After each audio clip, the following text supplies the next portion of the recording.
ऋषु भी अभी उठ गया था, तो वो भी अपने वीडियो में भी ज्वाइन करेगा। है ना? से hi, hello, hello guys. Hi guys, स्वागत है आपका देसी लाइफ इन यूरोप में। मैं हूँ कल्याणी और मैं रहती हूँ स्विट्ज़रलैंड में। और आज ना मैं आपके साथ मेरी प्रेगनेंसी जर्नी आपके साथ शेयर करूँगी कि कैसे मेरी प्रेगनेंसी स्विट्ज़रलैंड में हुई है, डिलीवरी स्विट्ज़रलैंड में हुई है, और पूरी जर्नी स्टेप बाय स्टेप मैं आपके साथ शेयर करूँगी। अपने इंडिया से कितनी डिफरेंट है स्विट्ज़रलैंड की डिलीवरी, ये सब मैं आपके साथ इस वीडियो में शेयर करूँगी। तो जो भी मॉमीज़ है उनके लिए ये बहुत ही अच्छा वीडियो रहेगा कि मतलब जहाँ जिनकी जिनकी डिलीवरी इंडिया में हुई है उनको भी पता चलेगा कि फॉरेन में कैसे डिलीवरी होती है, और जिनको बाहर करना है फॉरेन कंट्रीज़ में कैसे डिलीवरी की जाती है आपको देखना है, तो ये आपके लिए बहुत ही यूज़फुल रहेगा वीडियो। तो यहाँ पे ना प्रेगनेंसी के जो 9 महीने होते हैं अपने, वो ऑलमोस्ट सिमिलर ही होते हैं। जैसे इंडिया में होते हैं ना, वैसे ही यहाँ पे भी आपके 9 मंथ्स आप एक गायनक पकड़ोगे और वहाँ पे आप जाओगे और वो आपको बताएगी कि कैसे आपके 9 मंथ आपको कैसे आपकी ट्रीटमेंट होएगी, आप कैसे करोगे, वो सब यहाँ पे भी सेम होता है। बट कुछ चीज़ें हैं जो कि डिफरेंट होती हैं। तो जैसे ही हमें पता चला कि मैं प्रेग्नेंट हूँ, तो वैसे ही हमने पहले डॉक्टर को कॉल किया अपॉइंटमेंट के लिए। और यहाँ पे ना उन्होंने हमको बोला कि आपको 4 to 6 वीक बाद आपको अपॉइंटमेंट मिलेगी, क्योंकि वो बेबी जो है वो सोनोग्राफी में दिखेगा तभी, इसलिए उन्होंने वो टाइम हमको दिया कि फटाक से अपॉइंटमेंट नहीं दी। वैसे इंडिया में कैसे अपन प्रेग्नेंट होते हैं, अपन कॉल करते तो डॉक्टर बोलते कि चले आओ, मतलब अपन तभी के तभी तुरंत चले जाते हैं। बट यहाँ पे ऐसे नहीं होता, यहाँ पे आपको अपॉइंटमेंट मिलती है कुछ वीक्स बाद। तो दूसरी यहाँ पे इंटरेस्टिंग चीज़ ये हुई कि जब हम डॉक्टर के पास गए तो वहाँ पे ना मतलब हस्बैंड एंड वाइफ डॉक्टर्स थे, और हस्बैंड के पास हमारी अपॉइंटमेंट चली गई। हम एक्चुअली डॉक्टर मतलब फीमेल डॉक्टर के लिए हमने कॉल किया था, बट वी डोंट नो कि वहाँ पे 2 डॉक्टर्स है जो कि हस्बैंड एंड वाइफ है। और यहाँ पे बहुत ही कॉमन होते हैं कि मेल जो डॉक्टर्स होते हैं वो गायनोकोलॉजिस्ट होते हैं, बट अपने यहाँ शायद नहीं होते इतने ज़्यादा, और मैं इतने ज़्यादा ये नहीं थी कंफर्टेबल। और यहाँ पे ऐसे बोल सकते हो आप अगर आपको नहीं चाहिए तो, बट मोस्टली यहाँ पे मेल डॉक्टर्स भी होते, वो हमको कुछ अलग लगा। बट हमने उनको बोला कि नहीं, हमको फिर अपॉइंटमेंट चेंज करके चाहिए, तो उन्होंने बहुत बड़ा मुझे लेक्चर दिया पहले तो कि भाई नहीं, ऐसे कुछ नहीं होता है टाइप्स। बट मैंने बोला नहीं, मुझे तो फीमेल डॉक्टर ही चाहिए, अपने हिसाब से को करना है वैसे।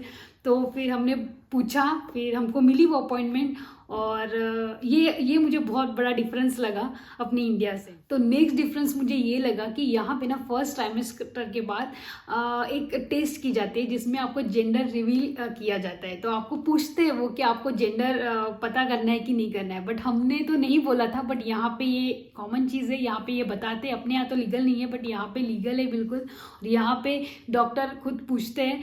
बट हमने इसलिए नहीं पूछा, नहीं रिवील किया था, क्योंकि हमको सरप्राइज चाहिए था, हमको वो एक्साइटमेंट एंड तक रखनी थी, इसलिए हमने पूछा नहीं था। बट हाँ, यहाँ पे आप मालूम कर सकते हो कि आपको क्या है, लड़का है लड़की है। और यहाँ का अपॉइंटमेंट सिस्टम मुझे बहुत ही अच्छा लगा। मतलब यहाँ पे ना आपको अपॉइंटमेंट जो है एडवांस में ही बुक की जाती है, तो वो बहुत ही सही लगा। और मंथली अपॉइंटमेंट होती है, मतलब 9 मंथ तक आपकी मोस्टली एक में मंथली मतलब महीने में एक बार आपकी अपॉइंटमेंट होती है। और 8 और 9 मंथ में 8 मंथ में आपकी 15 दिन बाद होती है, और वही 9 मंथ में भी सेम, मतलब 15 दिन बाद अपॉइंटमेंट्स होती है। मतलब मैंने ऐसा सुना है कि इंडिया में वीकली अपॉइंटमेंट दी जाती है तो 9 मंथ में, बट यहाँ पे 15 दिन बाद ही दी जाती है। और आपका अपॉइंटमेंट इतना शेड्यूल होने के कारण आपका वेटिंग टाइम बिल्कुल 0 हो जाता है। मतलब आपको 3 बजे अगर अपॉइंटमेंट दी है तो शार्प आप 3 बजे चले जाओ, नहीं तो 5 मिनट पहले चले जाओ। और हर अपॉइंटमेंट में आपका यूरिन टेस्ट होगा ही होगा, बीपी टेस्ट होता है, और वेट चेक किया जाता है। ये सब चीज़ें आपकी हर अपॉइंटमेंट में होती हैं। और शुगर का वगैरह अगर मैं बात करूँ तो जो अपने यहाँ जैसे होता है वैसे ही सेम होता है। शुगर टेस्ट जो होती है वो 6 एंड और 7 मंथ में तब होती हैं। और अगर विटामिन की टैबलेट्स वगैरह की बात करूँ तो यहाँ पे ना वोमिटिंग, नोशिया, ये सब की चीज़ ये सब अगर आपको होता है तो मोस्टली यहाँ पे टैबलेट्स नहीं दी जाती है। अपने यहाँ बहुत ज़्यादा ऐसे देते हैं, ऐसे मैंने सुना है।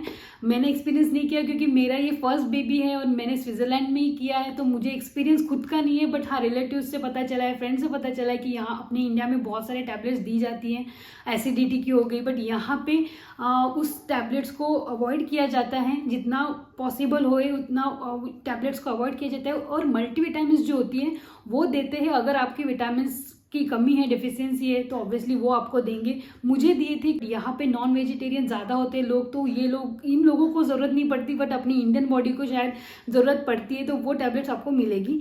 और आयरन की हो गई, ये सब टैबलेट्स अगर आप में डिफिशियंसी है तो आपको देते हैं वो लोग।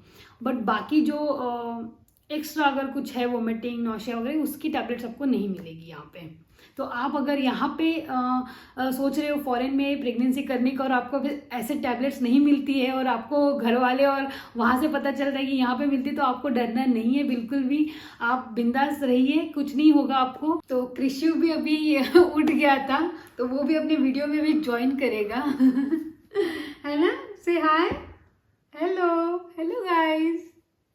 तो हाँ, तो नेक्स्ट मेरा पॉइंट है मिडवाइफ के बारे में। मिडवाइफ मतलब ऐसी होती है कि नर्स होती है जो कि आपको बेबी डिलीवरी होने के बाद वो आपके घर पे आती है और वो आपको गाइड करेगी, आपको बताएगी कि कैसे बेबी को हैंडल करना है, एवरीथिंग, मतलब जो भी उसकी नीड्स है, तो वो सब वो और वेट चेकअप, ये सब वो चीज़ें करने के लिए आपको मिडवाइफ पहले बुक करनी होती है। तो वो आपको 7 to 8 मंथ में आपको करना होता है वो चीज़। नेक्स्ट है जो कि पेडिट्रिशियन। तो पेडिट्रिशियन की बुकिंग वो भी आपको 8 और 9 मंथ में पहले ही मतलब आपको बुक करके रखना पड़ता है। जो भी आपका आसपास का मतलब पास में का पेडिट्रिशियन है उसको आप बुक कर लीजिए।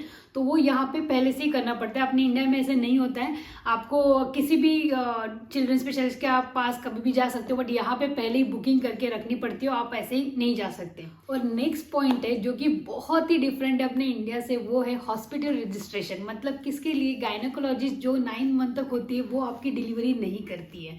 आपकी डिलीवरी के टाइम पे यहाँ के अलग हॉस्पिटल में आपको रजिस्ट्रेशन करना पड़ता है, बट वो रजिस्ट्रेशन एक तो आप खुद कर सकते हो, नहीं तो आपकी गायनेकोलॉजिस्ट करके देती। तो हमारे गायनेकोलॉजिस्ट ने हमारी रजिस्ट्रेशन खुद करके दी थी, तो वो हमारा पॉइंट मतलब वो रजिस्ट्रेशन उन्होंने करके दिया था। बट यहाँ के सबसे बड़े हॉस्पिटल में हमारा रजिस्ट्रेशन हमने किया था, जो कि यूनिवर्सिटी हॉस्पिटल, ज्यूरिक यूनिवर्सिटी स्पीतल बोलते हैं उसको। तो वहाँ पे हमारा रजिस्ट्रेशन उन्होंने कर दिया था।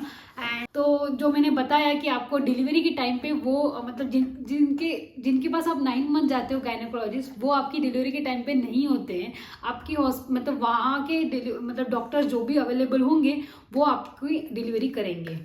तो ऐसा होता है यहाँ पे। हाँ, खाने पीने के बारे में बताऊँ तो डॉक्टर के पास जब मैं गई थी तो मैंने पूछा था कि कुछ अवॉइड करने जैसे होते क्या फूड्स टाइप, तो उन्होंने बोला कि नहीं, आपको कुछ भी अवॉइड करने की ज़रूरत नहीं है, आप सब कुछ खा सकते हो, बस मॉडरेट क्वांटिटी में आपको खाना है, मीडियम क्वांटिटी लेनी है। ज़्यादा एकदम ओवर कुछ भी खाओगे तो उसके साइड इफ़ेक्ट आपको ऑब्वियसली होंगे, बट आप सब कुछ खा सकते हो, कुछ भी ऐसी चीज़ नहीं है आप नहीं खा सकते करके। बस आपको अगर चिकन खाना है, मैं तो वेजिटेरियन हूँ, बट कोई चिकन खाता है, एग्स खाते हैं, तो आप बॉईल करके ही खाइए, अनकुक चीज़ें नहीं खानी है, बस इतना ही बोला था। और एक चीज़ कि अब मेरी डॉक्टर जो थी वो इंडियन पेशेंट्स को काफ़ी ट्रीट किया था उन्होंने, तो उनको पता था कि अपने यहाँ पपाया नहीं खाया जाता करके। तो मतलब किसी पेशेंट ने पूछा होगा कि पपाई खा सकते क्या हम, तो इसलिए उनको पता था, तो वो मुझे डायरेक्टली बोलते कि आप यू कैन ईट पपाई ऑल्सो। और यहाँ की ना मुझे एक चीज़ बहुत ही इंटरेस्टिंग लगी, वो मतलब प्री बर्थ क्लासेस। मतलब यहाँ पे आपको डिलीवरी के टाइम पे जो पेन होता है उसको कैसे डील किया जाता है, वो ब्रीथिंग एक्सरसाइज कैसे की जाती है, वो सब ट्रेनिंग वहाँ पे दी जाती है। तो हमने ऑनलाइन क्लासेस किए थे तब। और यहाँ पे मतलब आप ऐसे भी कर सकते हो कि जो मिडवाइफ आपने बुक की है उसकी पहले ही अपॉइंटमेंट ले लो, डिलीवरी के पहले ही एक अपॉइंटमेंट ले लो, और वो भी क्लास दे सकती है आपको कि कैसे ब्रीथिंग एक्सरसाइजेस होती है, कैसे डील करना है आपको, कैसे, वो सब आपको बताएगी। बट हमने ऑनलाइन क्लासेस किए थे तो वो बहुत इंटरेस्टिंग लगा मुझे। और डिलीवरी कैसे हुई इसकी, ये बॉर्न कैसे हुआ, ये सब नेक्स्ट वीडियो में आपके साथ शेयर करूँगी। एक एक्सपीरियंस आ जाता है कि यार क्या होने वाला है सही में, कि वो सारे इमेजिन करने को बोलते हैं आपको कि भैया ऐसा होगा वगैरह, तो आप कैसे उसको डील करोगे, तो वो एक बहुत ही अलग एक्सपीरियंस था। हाँ, सही